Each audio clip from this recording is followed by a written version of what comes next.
oyentes de Radio Sefarad, volvemos a viajar por la geografía del Yiddish de la mano de Barda Fishbein. ¿Qué tal, Barda? Hola Jorge, hola a los oyentes de Radio Sefarad. Hoy nos vamos a una ciudad de Polonia, en polaco se llama algo así como Suwałki, y para los judíos era como Sławak, ¿no? Exactamente, los judíos llamaban a esta ciudad Suabak, o la siguen llamando, lo que pasa es que ya no hay una Keilah ni importancia. Actualmente es un importante centro comercial polaco, está en el noreste del país, a unos 30 kilómetros de la frontera con Lituania. En un principio perteneció al Imperio Ruso y tras la Primera Guerra Mundial es cuando pasó a ser ciudad polaca. Durante la Segunda Guerra Mundial fue anexada a Prusia y tras esa contienda volvió a territorio polaco, donde sigue estando ahora. Los judíos comenzaron a llegar a esta localidad recién en el siglo XIX, cuando en Sławak comenzó a desarrollarse de manera importante la producción industrial. Sabemos que en el año 1808 residían allí 44 judíos y que hacia 1827 ya eran más de 1200. Dicho crecimiento continuó con firmeza hasta que a final del siglo XIX el número de vecinos judíos era de unos 7200. Eso equivalía al 40% de la población total. Entre la última década de este siglo, entre 1890 hasta la siguiente, ya en pleno siglo XX, volvió a crecer la Keilah, que en 1908 contaba ya con 13.000 integrantes o el 56% de los vecinos. Desde 1897 hasta 1914, cuando se inició la Primera Guerra Mundial, una nutrida guarnición militar rusa estaba destacada permanentemente en la ciudad y allí servían aproximadamente 10.000 soldados. Los judíos precisamente se ganaban la vida aprovisionando a estas tropas, además de tener otras ocupaciones como los oficios artesanales, la producción industrial pequeña, el transporte y el comercio mayorista y sobre todo minorista. El textil y sobre todo, curiosamente, la confección de talitín, de mantos de oración, tuvo una gran importancia en la segunda mitad del siglo XIX en esta localidad y se vendían en toda Polonia, en todo el territorio. En la ciudad, bueno, primero en las zonas aledañas rusas y también hacia Polonia. Allí se exportaban estos mantos de oración. Luego ya la ciudad fue Polonia. En la ciudad oficiaron algunos rabinos destacados que a la vez fueron dirigentes de la comunidad. Es el caso de Yitzhak o Isaac Wildman, al que llamaban Haber, y que escribió varias obras sobre la halajá y la Kabbalah.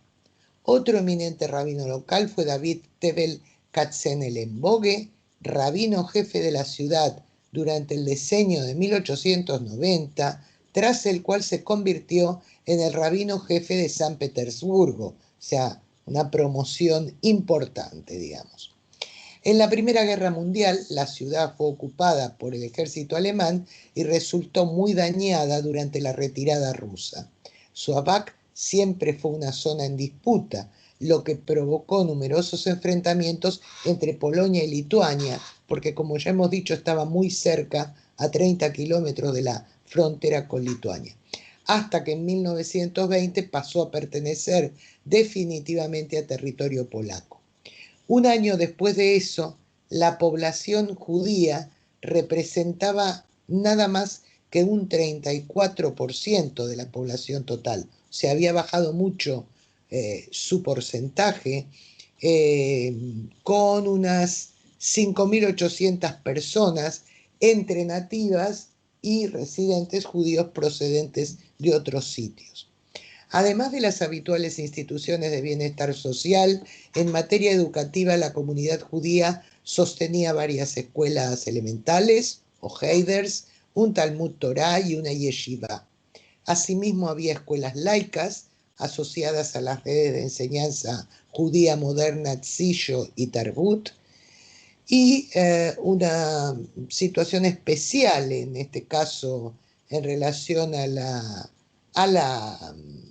las relaciones con los vecinos cristianos es que por toda aquella zona se producían pogromos entre las dos guerras mundiales, uno de ellos muy grave en 1936 en la localidad de Pritzik, y en el caso de Slovak, los jóvenes judíos crearon un grupo de autodefensa, lo que evitó que la violencia antisemita se cebara con los judíos que allí vivían.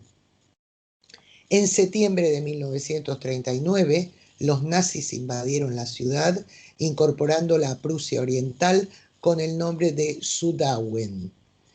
En ese momento fueron muchos los judíos que huyeron tanto hacia la Unión Soviética como hacia Lituania. Precisamente a través de la frontera de Lituania, los nazis incluso expulsaron a unos 3.000 judíos que tenían ese origen, o sea, que habían nacido en Lituania. El resto de la población fue enviado a la región de Lublin, entre otros sitios había la Podlaska, Lukov y Kok, para ser ejecutados directamente al llegar. La ciudad fue liberada en 1944 por el Ejército Rojo. La Keilah ya no volvió a existir, pero el cementerio judío local se restauró en la década de 1980 y el último entierro judío se produjo en el año 1986.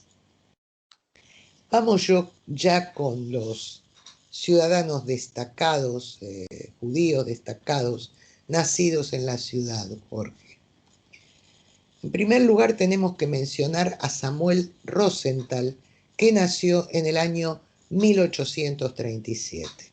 Fue un gran jugador de ajedrez, de quien el historiador de ajedrez Edward Winter escribió: dedicó su vida a jugar al ajedrez, viajar, escribir, enseñar y analizar. A pesar de que solo ocasionalmente participó en eventos de primera clase, obtuvo victorias sobre todos los grandes maestros de su época. Rosenthal se trasladó primero a Varsovia y luego a París desde su Shtetl-Soval, donde se convirtió en ajedrecista profesional y escritor de ajedrez. También vivió en Londres durante la temporada 1870-1871. Ganó varios campeonatos, como ya había dicho este crítico, en diversas ciudades europeas, pero luego su pericia en el juego fue declinando debido a que sufría importantes problemas de salud. A partir de 1885 editó una columna de ajedrez para Le Monde Illustré y también colaboró con la revista La Stratégie, La Vie Moderne y otras publicaciones francesas. Falleció en el año 1902. El nativo de Suabak, Pinjas Sapir, nació en 1906. Por entonces la ciudad pertenecía al Imperio Ruso. Tras graduarse como profesor, emigró a Palestina bajo mandato británico en el año 1929.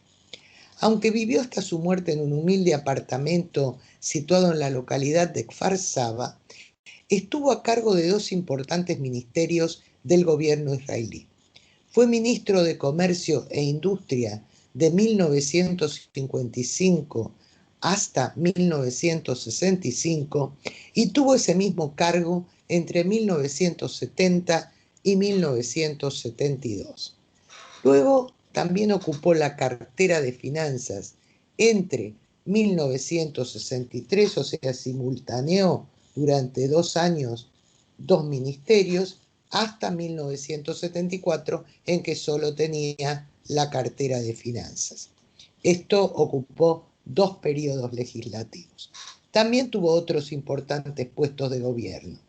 Algunos politólogos lo consideran el padre de la economía israelí por sus ingentes esfuerzos para conseguir un robusto desarrollo para el país durante años que fueron muy significativos para la consolidación nacional.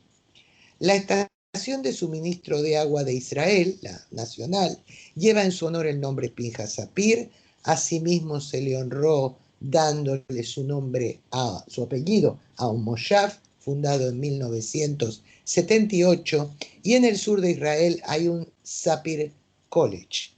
El prestigioso Premio Sapir de Literatura le debe su nombre, y en todo el país hay varias calles en diferentes localidades que también lo honran.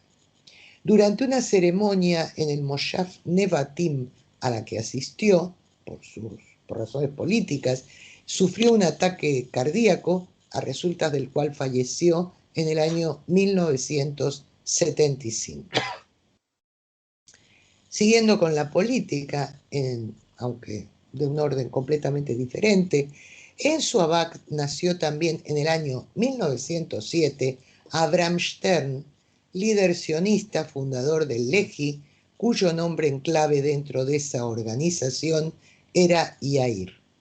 Al igual que el nativo anteriormente mencionado, Sapir, había emigrado a Israel bajo mandato británico, pero en su caso en el año 1925. Estudió en el Hebrew Gymnasium de Jerusalén y luego en la Universidad Hebrea de la misma ciudad. Su especialidad eran las letras clásicas, la literatura griega y latina. Muy joven comenzó su militancia en la organización paramilitar sionista Irgun, que estuvo activa desde 1931 hasta 1948, cuando se creó la Hagana. Stern rechazó apoyar a los británicos, de modo que cuando el Irgun junto a la Haganá decidieron colaborar con los ingleses en su lucha contra el nazismo durante la Segunda Guerra Mundial, Stern se separó y fundó en 1940 la organización mencionada, Lehi. Ese nombre está formado por las siglas de las palabras hebreas Lohamei Heirut Israel, lo que traducido al español significa luchadores por la libertad de Israel. Pero con frecuencia se la llama peyorativamente la banda de Stern. La razón es que era una organización sionista paramilitar que, para desalojar a los británicos, emprendió acciones terroristas. Stern sostenía que únicamente la lucha contra el Imperio Británico llevaría a la creación de un Estado judío independiente en el que se integrarían los judíos de la diáspora. La negativa inglesa a permitir la llegada de refugiados judíos de Europa durante el nazismo reforzó las convicciones de Stern acerca de su acierto con la creación del Lehi.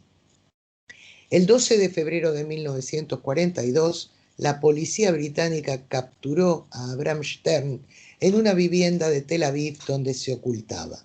Fue ejecutado. La ciudad Kohath Yair, fundada en el año 1981, le rinde homenaje al llamarse con el nombre de guerra de Stern. Por último, vamos a hablar de cultura, del violinista Yosef Hasid, nacido en 1923, que comenzó tomando clases con un profesor de la propia localidad de Suabak, y desde 1934 prosiguió sus estudios en la Escuela Chopin de Música de Varsovia, donde fue alumno de varios eximios profesores. También estudió en Bélgica durante un curso de verano de 1937 impartido por el virtuoso húngaro Karl Flesch. Este profesor lo invitó en 1938 a Londres para continuar dándole clases. El interés principal de Hasid se volcó en el desarrollo musical y la interpretación más que en la técnica. Decían de él quienes lo escuchaban que era asombroso como violinista. Una crónica de su época lo describe como era sin duda uno de los talentos de violín más fuertes de su tiempo, o, estableciendo comparaciones con otro grande de este instrumento, se escribió: un violinista como Heifetz nace cada 100 años, uno como Hasid cada 200. Su carrera fue breve como su vida, ya que desgraciadamente sufrió una enfermedad mental severa que en 1941 se expresó en caprichosos y violentos cambios de humor, odio hacia su violín e incluso hacia su padre, que lo había criado ya que su madre había muerto siendo Hasid un niño, y a su religión. Se le diagnosticó esquizofrenia y lo ingresaron en el Hospital St. Andrew en Northampton para tratarlo con las terapias propias de la época, entre ellas la electroconvulsiva. Tras una cierta mejoría abandonó el hospital en 1942, pero unos meses después volvió a tener conductas erráticas y fue declarado loco e ingresado en un asilo privado en Hillingdon. Tras más de un año allí volvió a ser trasladado a otra institución para enfermos mentales en 1943. A esa altura el músico se hallaba en un estado indiferente y retraído, o se le oía reír sin motivo aparente y hablar mientras estaba solo. En el año 1950 fue sometido a una lobotomía bilateral y tras esta operación tuvo una infección que evolucionó hacia una meningitis y murió en el mes de noviembre de ese mismo año antes de cumplir los 27 años. En una grabación que contiene varias interpretaciones de este violinista, el productor musical escribió: el momento en que Hasid pone el arco a la cuerda, se escucha un sonido cautivador y único e individual, una técnica sin igual y un enfoque interpretativo arrebatador y frecuentemente original. Su seguridad y su limpieza son impresionantes. Su tono es a la vez vibrante, viril e indescriptiblemente puro y dulce. O sea, la muerte tan joven y la enfermedad de Hasid fue realmente una pérdida para la música. Además de estos y otros judíos relevantes nacidos en esta localidad, hay que mencionar por su importancia en el arte internacional que en esta localidad nació el director de cine polaco, ganador de un Oscar honorífico, Andrzej Wajda, que nació en 1926 y falleció en 2016. Esto es, Jorge, lo que podemos contar de la pequeña Suabak, de la breve historia de los judíos que estuvieron allí apenas un siglo y algo. Una presencia breve y no muy numerosa, pero que ha dejado mucha huella, como la que esperamos recorrer dentro de 2 semanas cuando sigamos hablando y recorriendo estos parajes de la geografía del Yiddish. Muchas gracias, Varda Fishbein, y hasta entonces. Hasta entonces, Jorge, gracias a ti.